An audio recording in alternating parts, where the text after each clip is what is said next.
Hello everyone, welcome back to my YouTube channel Love is Immortal. We always love in with function. तो आज के part को हम start करेंगे बिना देरी के। बट उससे पहले मैं बता दूँ, कुछ लोगों को नहीं पता कि मेरा सेकंड चैनल भी है। मतलब जो कि एक्चुअल में फर्स्ट चैनल है जिस पे मैं फंक्शन शेयर करती हूँ, उस चैनल का लिंक डिस्क्रिप्शन में है, आप जाके चेकआउट कर सकते हो। अब स्टार्ट करते हैं, अपन कल वाले पार्ट से आगे चलते हैं। कल हमने देखा था कि जो हमारा जान था उसने जेलसी में आकर के हमारे ईबो को मार्क कर दिया था, वो भी बहुत बुरी तरीके से। इस वजह से ईबो बेहोश भी हो गया था और उसे हॉस्पिटल लाया गया। हॉस्पिटल में ईबो को होश आ गया था और ईबो बिल्कुल गुस्से में तो दिख ही नहीं रहा था। लेकिन जब सारे फैमिली मेम्बर्स वहाँ आए और जहान जा कर के बाथरूम में छुप गया था, ईबो ने उनको बता दिया कि जहान एक्चुअल में बाथरूम में छुपा है। अब तो जहान की कोई खैर थी नहीं। सबसे पहले ईबो के जो माँ बाबा थे वो डायरेक्ट बाथरूम में चले गए। बाथरूम का गेट लॉक था तो उन्होंने वहाँ से एक की ली, क्योंकि हॉस्पिटल वाले एक्स्ट्रा की तो रखेंगे ही। उनसे उन्होंने गेट को खोला एंड देखा कि जहान टॉयलेट के ऊपर चढ़ करके कैसे बैठा हुआ है एंड वहाँ पे बड़े शान से बैठा है, जैसे कि उसे कोई डर ही ना हो। जैसे ही उसने बाहर से आए हुए फैमिली मेम्बर्स को देखा बाथरूम में, वो एकदम शॉक हो गया। उसका पूरा चेहरा ही सफ़ेद पड़ गया। सच में आज तो उसकी बहुत बुरी तरीके से कुटाई होने वाली है। ईबो की माँ सी हुआ ने जाकर के जहान का कान पकड़ के उसे खड़ा किया और कहा, तुम स्टूपिड परवर्ट, तुमने मेरे बच्चे को क्या किया है? तुम्हारी ना अच्छे से खबर लेनी पड़ेगी। वैसे तो सारी फैमिली बहुत खुश थी कि फाइनली अब जाके जहान ने ईबो को मार्क कर दिया है। वो लोग चाहते हैं कि ईबो भी जहान को मार्क कर दे। तो वो लोग एक प्लान बना के आए थे एंड इसी का प्लान का हिस्सा जहान को पीटना था। अभी जो ईबो का मदर है सी हुआ, उसने जहान का कान पकड़ा और उसे खींचते हुए बाहर लेके आई। ईबो के सामने लाने के बाद में सी हुआ ने कहा, जहान अब तुम्हें पनिशमेंट तो मिलनी चाहिए। जहान ने कहा, जी मदर, जो भी आप पनिश करेंगी मैं सब सह लूँगा। मैं कुछ भी नहीं कहूँगा। सिहुआ ने कहा, वेरी गुड। जहान की मदर कांगसन सरन ने कहा, बात तो तुमने बिल्कुल सही कही सिहुआ, इसे पनिशमेंट तो मिलनी चाहिए। इसने कैसे मेरे प्यारे से बच्चे को पनिश किया, इससे सज़ा तो ज़रूर मिलेगी।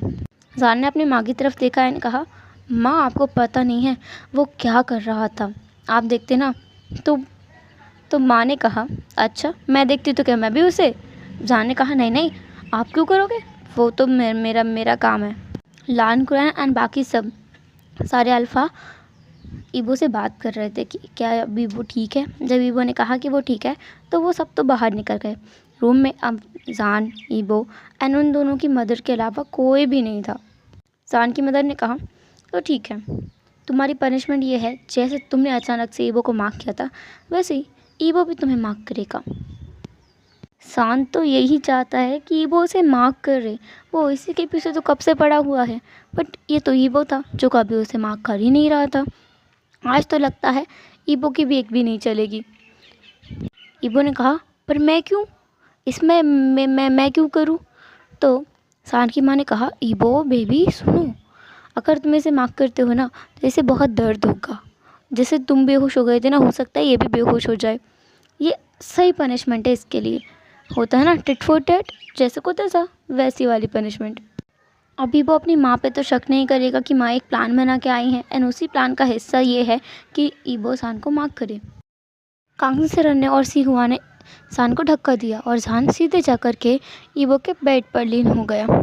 ईबो ने कहा, उठो उठो, क्या कर रहे हो? शान उठकर बैठ गया। उसने कहा, क्या तुम सच में मुझे मार्क करोगे? प्लीज़ ऐसा मत करना, मुझे बहुत दर्द होगा। शान को पता है अगर शान ने कहा कि हाँ वो रेडी है तो ईबो कभी भी उसे मार्क तो नहीं करेगा। इसलिए उसने नौटंकी की कि उसे बहुत ज़्यादा दर्द होगा, वो नहीं चाहता कि ईबो उसे मार्क करे। ईबो के माथे पर शिकन आ गई। शान नहीं चाहता कि ईबो उसे मार्क करे और खुद शान ने ईबो को मार्क किया, उसका क्या? ईबो को ना बहुत ज़्यादा गुस्सा आ रहा था शान के ऊपर। वो शान के पास गया, उसने कहा, क्यों ना करूँ, तुमने किया उसका क्या मतलब? तुम करो तो सही और मैं करूँ तो गलत है। शान ने कहा, वो मैं ना सब जलस था, मैंने इसलिए तुम्हें मार्क किया, वरना तुम नहीं कहते तो मैं नहीं करता। वैसे भी तुम तो नहीं चाहते थे ना मैं मार्क करूँ, तो मैं नहीं करता। ईबो को ऐसा लग रहा था जैसे कि सान उसे छोड़ने के मूड में है। अगर अभी ईबो ने उसे माफ़ नहीं किया ना तो पक्का सान किसी और ओमेगा के पास चला जाएगा। ईबो ने अब 1 मिनट कभी सब्र नहीं किया। उसने सान के शोल्डर्स को टाइटली पकड़ा। सान ने कहा, नहीं ईबो नहीं, मुझे दर्द होगा। ईबो नहीं। बाकी दोनों मदर्स को तो पता था ये जान का नौटंकी, क्योंकि जान अगर नौटंकी नहीं करेगा तो ईबो सच में उसे माफ़ नहीं करने वाला। अगर जान ने एक बार बोल दिया ना कि हाँ ईबो मुझे माफ़ करो, तो वो नहीं करेगा। इतनी बात तो वो लोग भी जानते हैं। जान नौटंकी पे नौटंकी किए जा रहा था, बोल रहा था, ईबो प्लीज़ ऐसे मत करना, मुझे बहुत डर लग रहा है ईबो प्लीज़। और ईबो उसे बहुत मज़ा आ रहा था कि हाँ अब तो उसे माफ़ करना ही पड़ेगा। जब जान को ऐसा लग रहा है कि हाँ उसे बहुत ज़्यादा दर्द होगा तो उसे करना ही चाहिए। जान को भी तो पता चले ईबो को कितना पेन हुआ था। तो ईबो ने अपने तीत को डायरेक्ट ही सान के सेंट ग्लैंड पे गड़ा दिया और उसे टाइटली पकड़ के ना मार्क कर दिया। सान जो कि अपने दांतों से अपने लिप्स को दबाया ज़ोर से, उसकी ना लिप्स से भी ब्लीडिंग होने लगा था। इतना शार्प पेन उसे हुआ था, बहुत ज़्यादा शार्प पेन हुआ था। इवन ईबो को भी पेन हुआ था। ईबो को पता चला कि मार्क करने में सिर्फ उस इंसान को पेन नहीं होता जो मार्क हो रहा है, उसे भी होता है जो मार्क कर रहा है। जब ईबो को भी खुद भी पेन हुआ, इंसान तो बहुत ज़्यादा पेन में था, इतना ज़्यादा पेन में कि उसकी आंखों से आंसू निकलने लगे थे। ईबो जान से थोड़ा अलग हुआ, वो खुद भी गहरी गहरी सांसें ले रहा था, इंसान भी। ईबो ने जान को देखा कि जान की हालत कितनी ज़्यादा ख़राब हो गई है। उसका पूरा फेस ही एकदम फक सफ़ेद पड़ गया है, एकदम सफ़ेद, और आंखों से आंसू बहे ही जा रहे हैं। उसने लिप्स को टाइटली अपने तीत से दबाया हुआ है, जिससे ब्लीडिंग भी हो रही है। ब्लड थोड़ा बहुत ईबो के कंधे पर भी गिर गया था, क्योंकि जैसे ईबो जान की नेक पे मार्क कर रहा था, वैसे जान ने अपना फेस को ईबो का नेक में छिपा लिया था। अभी जब ईबो जान को देख रहा है तो वो बहुत ज़्यादा परेशान भी हो गया है। उसने कहा, माँ इसे इसे क्या हो रहा है, देखिए ना सानका को क्या हुआ है। ईबो बहुत ज़्यादा डर गया था क्योंकि वो ऐसा नहीं है कि जान से प्यार नहीं करता, बहुत ज़्यादा करता है, अपने जान से ज़्यादा। उसके अलग होने का एक अलग ही रीज़न है, जो कि असल में कोई रीज़न है भी नहीं। ये तो बस उसके मन का वहम है जो वो इतने सालों से पाले बैठा है, जिसको अब जान दूर करना चाहता है। बहुत हो गया। पहले जान ने सोचा था समय के साथ में ये वहम, ये सारी गलतफहमियां खुद ही दूर हो जाएंगी, पर नहीं, अब जान को पता है कि उसे कुछ करना पड़ेगा। तो वो ईबो की लाइफ में अब वापस आ गया है, एंड वो ये सब कुछ कर रहा है ईबो को फिर से ये बताने के लिए कि जान उसके साथ है। ईबो को कितनी परेशानियाँ क्यों ना हो, फिर भी जान उसके साथ है हमेशा। ईबो ने देखा कि सान की हालत ख़राब है। सान धड़ाम से नीचे गिर ही गया। उसे इतना पेन जो हुआ था, वो भी बेहोश हो गया था।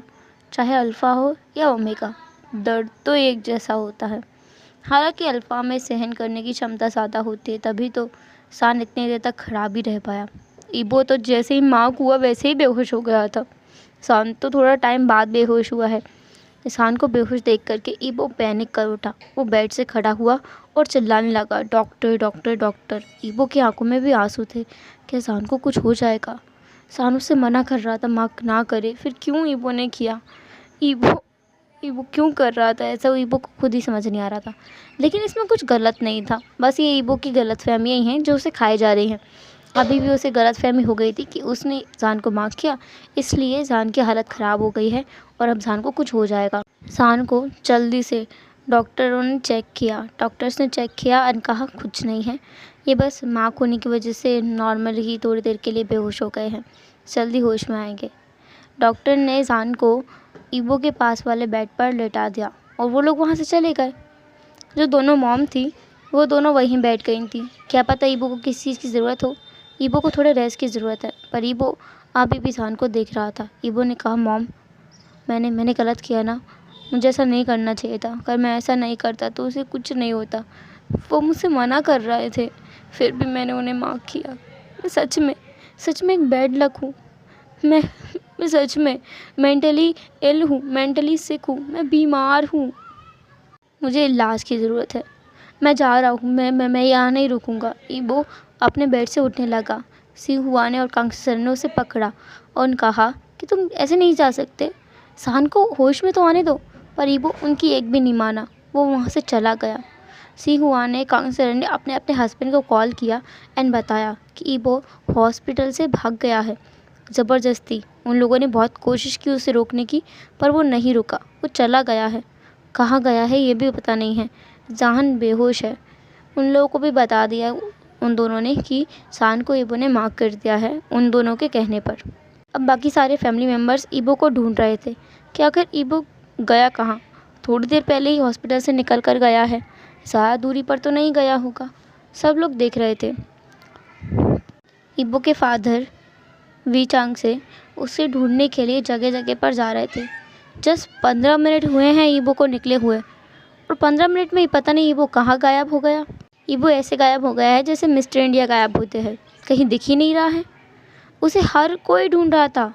Jiang Chang, Zhang Famia, Jin Jushan, Wei Chang से सब लोग उसे ढूंढ रहे थे, पर वो किसी को नहीं दिख रहा था। सब लोगों ने वो सारी जगह चेक की जहाँ पर ईबो हो सकता था। उसके ऑफिस में भी जाकर सब लोगों ने चेक किया, पर ईबो का किसी को कुछ भी पता नहीं चला। जान को लगभग 2 घंटे बाद होश आया था। जब सब लोग ईबो को ढूंढने में मग्न थे, तब जब जान उठा तो सबसे पहले उसकी नज़र ईबो के बेड की तरफ गई, जहाँ पर ईबो बिल्कुल नहीं था। जान को लगा शायद ईबो वॉशरूम गया हो। जान थोड़ी देर तक वहीं लेटा रहा ईबो का वेट करने के लिए, पर ईबो फिर भी नहीं आया। तो जान उठकर बैठ गया। काउंसलर उसके पास गई, सी हुआ भी उसके पास गई। उन दोनों ने सान को उठने में मदद किया एंड उससे पूछा क्या वो अच्छा फील कर रहा है। सान ने कहा हाँ, अब वो ठीक है। देन उसने पूछा माँ, ईबो कहाँ है? वो दिख नहीं रहा है। अब बेचारी काउंसलर क्या बोलती। काउंसलर ने कहा कि वो दूसरे वार्ड में शिफ्ट कर दिया गया। उसे यहाँ थोड़ी घबराहट सी हो रही थी, तो सान थोड़ा पैनिक कर गया। उसने कहा कहाँ? मुझे उसे देखना है। सान उठकर खड़ा हो गया। काउंसलर ने उसे बहुत समझाया कि अभी वो ईबो से नहीं मिल सकता, डॉक्टर्स ने कहा है।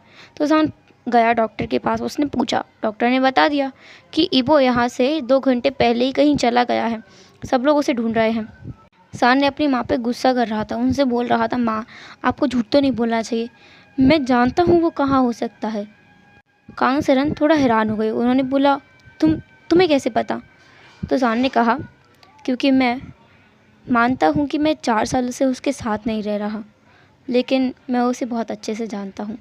ऐसा करते हुए वो स्माइल करते हुए वहाँ से निकल गया।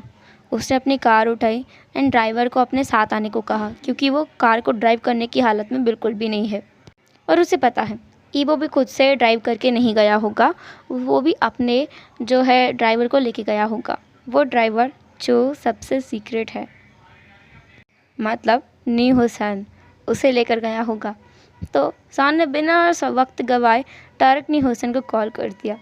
नी हुसैन अपने घर पर ही था। उसने कॉल को जल्दी से पिकअप किया और कहा हाँ क्या हुआ सान का? सान ने कहा मुझे पता है ईबो तुम्हारे साथ है, झूठ बोलने की कोशिश मत करना, ये बताओ तुम दोनों कहाँ हो? नी हुसैन ने कहा मैं आपसे झूठ बोलूँगा भी नहीं, वो आपका वैसे भी इतना करीबी जो है, मैं क्यों झूठ बोलने लगा भला? वैसे वो मेरे घर पर ही है, अभी मेरा ब्रदर और वो साथ में बैठ कर बातें कर रहे हैं। सान ने कहा तुम्हारा भाई, क्या वो भी घर पर है? नी हुसैन ने कहा हाँ वो भी घर पर है, वो ईबो से बात कर रहे हैं। वेल कॉन्ग्रेचुलेशन सान का, आपने ईबो को माफ़ कर दिया और ईबो ने भी आपको माफ़ कर दिया। ये सब वो बहुत खुश होकर बोल रहा था। सान ने कहा वो सब तो ठीक है, पर ये ईबो भाग क्यों आया वहाँ से, मुझे ये समझ नहीं आ रहा है। नी हुसैन ने कहा उसे लगता है कि उसने आपको हर्ट कर दिया है पिछली बार की तरह, इसलिए वो सबसे दूर जाना चाहता है, सबसे दूर। वो भाई से बात कर रहा है कि उसके अमेरिका की टिकट करा दी जाए और वो यहाँ से निकल जाए, सबको बिना बताए। सान बहुत ज़्यादा घबरा गया, ईबो सच में चला ना जाए। उसने अपनी ड्राइविंग तेज की और फ़ोन को साइड रख दिया। उसने नी हुसैन से फ़ोन रखने से पहले कहा कि वो जल्दी आ रहा है, ईबो को कहीं जाने ना दे। एंड कुछ ही देर में सान नी हुसैन के घर के सामने था। डोरबेल बजने पर ईबो थोड़ा हैरान हो गया। वो नीमिंजो के साथ बैठ करके बातें कर रहा था एंड बोल रहा था कि उसे जल्द से जल्द अमेरिका जाना है, इसकी टिकट करा दें, और अगर वो नहीं कराएंगे तो वो किसी और से करवा लेगा, और फिर किसी को पता भी नहीं चलेगा कि वो कहाँ गया है। इससे अच्छा ये है कि नीमिंजो को पता रहे कि वो कहाँ है, कभी ज़रूरत पड़ी तो वो बता सकता है किसी को भी। नीमिंजो जानते हैं कि ये लड़का कितना ज़्यादा ज़िद्दी है, ये मानेगा नहीं। तो नीमिंजो ने हाँ कर दिया। उन्होंने ऑनलाइन टिकट भी बुक कर दिया, पर एक नहीं 3। बाकी 2 टिकट के बारे में ईबो को नहीं बताया। डोरबेल को न्यूहुसन ने जाके खोला एंड देखा कि जान बाहर ही खड़ा है, जो कि कितनी बुरी तरह से पसीने में लथपथ है। न्यूहुसन ने कहा कि आप धीरे भी आ सकते थे, वैसे भी ईबो अभी नहीं जाने वाला। जान ने कुछ नहीं कहा, वो डायरेक्ट अंदर आ गया। उसने कहा, ईबो है कहाँ, ये बताओ पहले। न्यूहुसन ने एक तरफ इशारा किया, एक रूम की तरफ जहाँ पर ईबो था। सान ने डायरेक्ट जाकर उस रूम का डोर ओपन कर दिया। वहाँ पर ईबो अपना ड्रेस चेंज कर रहा था, अपने कपड़े चेंज कर रहा था। निमिंगजे वहाँ नहीं थे एंड ईबो एकदम जान को वहाँ पाकर बहुत ज़्यादा शॉक हो गया था। उसे उम्मीद नहीं थी कि जान यहाँ भी उसका पीछा करते हुए आ जाएगा। ईबो ने कहा, सान अंदर आया। उसने डोर को बंद किया, ईबो के पास आया एंड उसे हग कर लिया। उसने कहा, ईबो बेबी, ऐसा कुछ नहीं है जैसे तुम समझ रहे हो। मैं बेहोश इसलिए नहीं हुआ था क्योंकि मुझे बहुत ज़्यादा मैं कैसे समझाऊं, ये नॉर्मल है। जब मैंने तुम्हें मार किया तुम भी बेहोश हुए थे ना। ईबो थोड़ा दूर हट गया। उसने कहा, मैं कुछ नहीं समझता, मैं कुछ नहीं जानता और ना ही मैं कुछ जानना चाहता हूँ। मैं बस चाहता हूँ कि आप मुझे अकेला छोड़ दें। सान ने कहा, अकेला छोड़ दूँ ताकि तुम अमेरिका चले जाओ, मुझे यहाँ अकेले छोड़कर। ईबो थोड़ी देर के लिए हैरान हो गया, फिर उसे याद आया, हाँ, न्यूहुसन के पेट में कोई बात पचती है? नहीं, आज तक तो नहीं पची, तो ये बात कौन सी पच जाती? उसने कहा, ठीक है, तो तुम भी मेरे साथ चलो। सान एकदम ही सरप्राइज था। ईबो चाहता है कि वो उसके साथ चले। सान ने कहा, क्या सच में मैं तुम्हारे साथ चलूं? मतलब तुम और मैं तुम्हारे साथ चल सकता हूँ? ईबो ने कहा, सान का, मैं आपसे कह रहा हूँ कि आप मेरे साथ चलो। ईबो ना बहुत ज़्यादा फ्रस्ट्रेटेड फेस बना के बोल रहा था। सान ने कहा, हाँ, तुम चाहते हो कि मैं तुम्हारे साथ चलूँ, तो ठीक है, मैं रेडी हूँ। मुझे पासपोर्ट मंगाना है अपना, है ना, वीज़ा निकलवाना है, टिकट बुक करानी है, मैं करा लूँगा, तुम टेंशन मत लो। सान बहुत ज़्यादा खुश लग रहा था। ईबो बहुत ज़्यादा ही गुस्से में। उसने कहा, मतलब आप आपकी फैमिली को छोड़कर मेरे साथ चल सकते हो? उन सब का क्या? माँ बाबा और बाकी सब का क्या? आप मेरे साथ चलोगे तो उनका ख्याल कौन रखेगा? सान ने कहा, ईबो, वो सब मेरी खुशी चाहते हैं और मेरी खुशी तुम्हारे साथ है। मैं भी जानता हूँ तुम सिर्फ मुझसे भागने के लिए यहाँ से जा रहे हो। अगर मैं तुम्हारे साथ चलूँ तो तुम वैसे ही नहीं जाओगे। ईबो बहुत ज़्यादा फ्रस्ट्रेटेड था। उसने एक पिलो उठाया और जान के मुंह पे मारा। उसने कहा, गेट आउट। वैसे भी ये कौन से मैनर्स हैं, किसी के भी कमरे में नॉक करे बिना आ जाना? तो जान ने कहा, अच्छा, तुमने डोर को लॉक क्यों नहीं किया? और मिस्टर, ये तुम्हारा रूम नहीं है, ये मिंगजू का घर है, भूल गए हो क्या? वैसे भी मैं तो तुम्हारा हस्बैंड हूँ और अब तो हम दोनों मार्क भी हैं, तो मैं तो आ सकता हूँ। ईबो ने कहा, बिल्कुल नहीं, तुम बस यहाँ से चले जाओ, मुझे थोड़ी देर के लिए अकेला रहना है, प्लीज़। जान वहाँ से जा ही नहीं रहा था और ईबो उससे पूरी कोशिश कर रहा था कि जान को यहाँ से भगा दे, क्योंकि ईबो की एक प्रॉब्लम है जो लगभग 2 दिनों में चालू होने वाली है। हाँ, उसकी हीट आने वाली है और ये बात जान बहुत अच्छे से जानता है। ऐसी चीज़ों के बारे में तो उसे बहुत पहले ही पता चल जाता है। सान ये चीज़ महसूस कर सकता है क्योंकि ईवो का सेंट चेंज हो रहा है। सान ने कहा, वाह बे, तुम्हें नहीं लगता कि मुझे फ़िलहाल तुम्हारे साथ ही रहना चाहिए? स्पेशली कुछ टाइम के लिए तो रहना ही चाहिए। ईबो सब समझ रहा है कि सान क्या बोलना चाहता है। ईबो ने कहा, बिल्कुल नहीं, तुम जाओ। वैसे भी मैं यहाँ से भी जा रहा हूँ, मैं मिंगजू के घर भी नहीं रुकूँगा। सान ने कहा, तुम रुकते तो मैं मिंगजू की टांगें तोड़ देता, क्योंकि वो एक अल्फ़ा है, तुम कैसे रुक सकते हो यहाँ पे? ईबो ने कहा, मैं रुक सकता हूँ और मैं चाहूँ तो रुक भी जाऊँगा, तुम यहाँ से जाओ। सान ने कहा, क्यों, तुम्हें मिंगजू पसंद है? ईबो को बहुत गुस्सा आया। उसने एक चांटा मारा सान के गाल पर और कहा, गंदी सोच वाला गंदा इंसान, गेट आउट, मेरे नज़रों के सामने मत आना आज के बाद। ईबो को ना इस बात से बहुत ज़्यादा हर्ट हुआ था, क्योंकि आज तक उसने सान के अलावा किसी और के बारे में सोचा भी नहीं है। सान ने ऐसे कैसे कुछ भी बोल दिया जो मुंह में आया वो। सान को भी रिग्रेट हो रहा था कि उसे ऐसा कुछ नहीं बोलना चाहिए था, बोलने से पहले सोचना चाहिए था। सान ने बार बार माफ़ी भी मांगा, बट अब क्या फ़र्क पड़ता है, क्योंकि जो बोलना था उसे वो तो उसने बोल दिया। ईबो ने धक्के मार करके शान को रूम से निकाल दिया और खुद रूम में जा कर के बैठ गया। वो बेड पर बैठा, उसने अपने घुटनों को हक किया और खुद से बोलने लगा, क्या मैंने सच में कोई गलती की है? मुझे शानका से प्यार नहीं करना चाहिए था। प्यार किया था तो इकरार नहीं करना चाहिए था, या फिर मुझे उन गलत फहमियों को दूर नहीं करना चाहिए था, या तो शायद मैंने शादी करके गलत किया है। बाहर शान बैठा था जो सोच रहा था। आज भी उसकी ज़ुबान उसे बिना बताए खुल गई। आज भी उसने ईबो को हर्ट कर दिया, पिछली बार की तरह। ईबो सच में पछता रहा होगा, पुराने टाइम के लिए बहुत ज़्यादा पछता रहा होगा।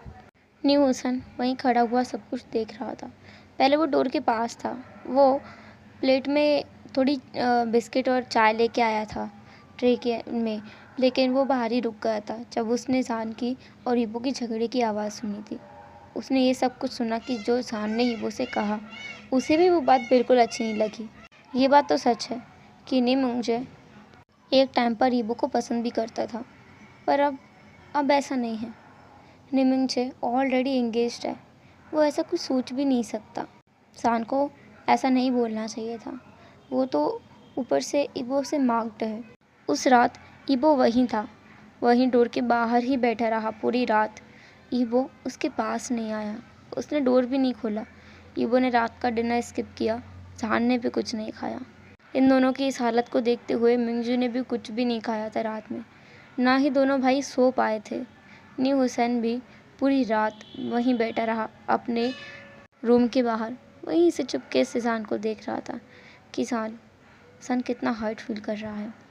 उसे शान के लिए बहुत बुरा लग रहा था। जब सुबह के 5 बजे, तब तक न्यू हुसैन सो चुका था वहीं डोर के पास अपना सर टिका करके।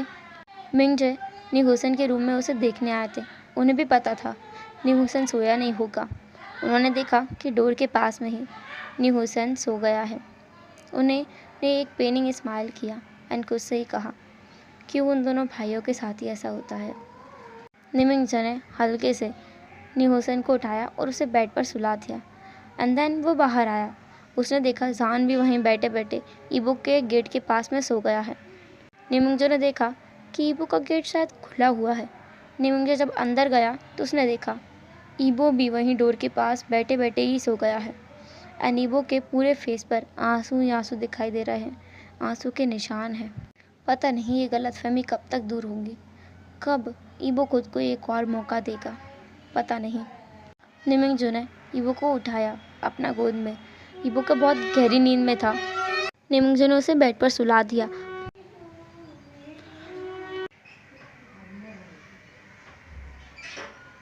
हेलो एवरीवन, तो कैसा रहा आज का पार्ट? आई नो थोड़ा छोटा है, बट थोड़ा प्रॉब्लम है। आई थिंक मैं कल ज़रूर लंबा पार्ट एक अपलोड करूँगी। तो जो भी हो, जैसे भी लगा हो, कमेंट ज़रूर करना। चैनल को सब्सक्राइब और वीडियो को लाइक करना बिल्कुल मत भूलना। फिर मैं नेक्स्ट पार्ट में, तब तक ये टाटा के बाय बाय, अपना ख्याल रखना।